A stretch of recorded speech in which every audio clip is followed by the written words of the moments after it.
સ્વામિનારાયણાય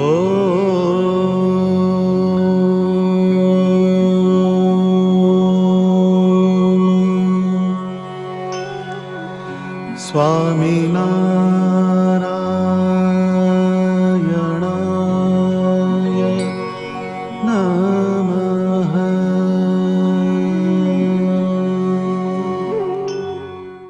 બામરોલીમાં તખા પગે થઈ ગયા એ જોબનજીની હાથે કામ કરતા.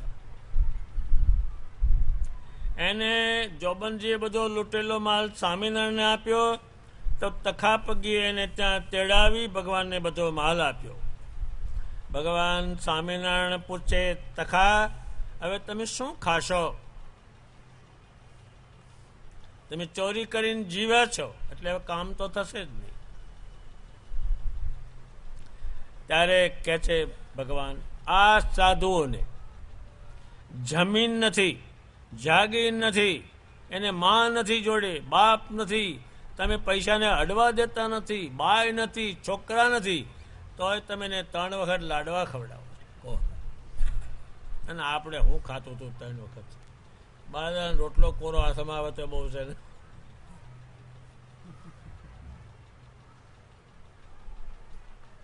ત્યારે ભગવાન એની પાસે અનંત શક્તિ છે એટલે એ કોઠી ઉપર હાથ મૂકશે, સંકલ્પ કરશે, તખા તું જીવતા સુધી બાજરો ખાજે. એ જીવ્યા ત્યાં સુધી ખાધો અને કોઠી અત્યારે એના ઘેર રાખી મૂકવામાં. અનંત શક્તિ કીધી એટલે હું આ શબ્દોને પ્રત્યક્ષ પુરાવો મારી પાસે નથી, હું તો આ લખ્યા ઉપર કહી શકું છું. આની પાસે તો પુરાવો જ પ્રત્યક્ષ. એટલે અનંત શક્તિ હતો અને અનંત પ્રતાપનો નિવાસ એની મય છે. એ તે દિવસે લાખો માણસ આમ સોઈ જાય, એને જોવા જોઈએ સ્વામિનારાયણને, એનું નામ લેવું જોઈએ.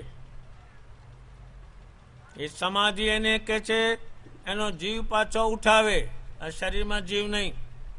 આ દુનિયાના ઇતિહાસમાં શરીરના વિજ્ઞાનકારો પણ આ સમજી નહીં શકે. બને છે રીતે એનો જીવ ઉઠાવી લે અને 6 મહિના સુધી મળદું પડ્યું રે. એ આ દુનિયામાં બનવાનું નથી, એ બન્યું પણ નથી. એટલી અનંત શક્તિ એને બધા લોક ફેરવે પાછા. અને આપણે અહીં ફરીએ કેટલું, અહીંથી અમેરિકા ને અમેરિકાથી અમદાવાદ. જોવાનું કાંઈ નહીં, તે ગમે જ જાય. પેલો એનું આવે ત્યારે ઉતાર્યા ઘડી કલાક. આ તો વિમાને ને કશું ને એને કેવી રીતે ઉઠાવ્યો એને બતાવે, બધું જોવે. ધામમાં જાય ત્યાંથી જોઈને પાછો તમે પરમેશ્વર છો. એ બધા મત પંથને મૂકીને ખસા કેમ?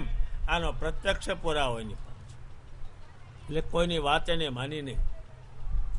ત્યારે હું આ તમને જે શબ્દ સંભળાવું છું એ એમના પ્રત્યક્ષ પુરાવાનો શબ્દો છે, એટલે મને કહેવાનો એમાં રસ છે. નહીંતર એ કોઈના ચલાય નહીં.